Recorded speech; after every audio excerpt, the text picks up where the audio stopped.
$875 million for one of the world's stupidest problems. So it was 2011 and two friends were sitting and chatting. One was bragging about his new iPad and one was complaining about the thousands and thousands and thousands of pages of documents, blueprints, change orders, specs at her construction job. And then a light bulb went off. This is how PlanGrid was created.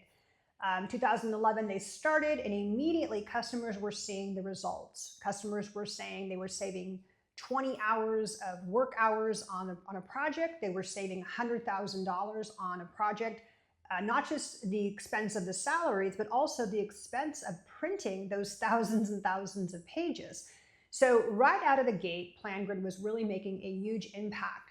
Customers were saying they were seeing tons of rework, detected and not turn into millions of dollars. We talked about rework in episode 1, so if you didn't watch that, go back.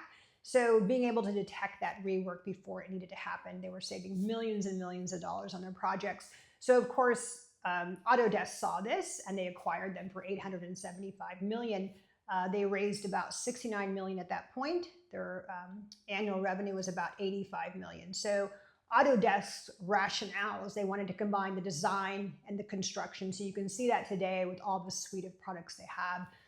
Autodesk is notorious for buying, not building. So they are very notorious for buying companies. And they've done really well with PlanGrid. So a second interesting part of the story is Tracy comes from an immigrant family. Her family's from Vietnam. She has a degree in construction management. While she was in college, she interned as an estimator, also as a surveyor. So she understands construction. When she graduated, she was working as an engineer at a construction site. So she has domain expertise. So those two things are the timing that the iPad was just coming out. If you've never been on a construction site, there's not laptops and monitors. There's a trailer that generally has electricity. There could be a laptop. There'll be like the blueprint of whatever you're building inside there. But the ability to have everything on a tablet is just brilliant.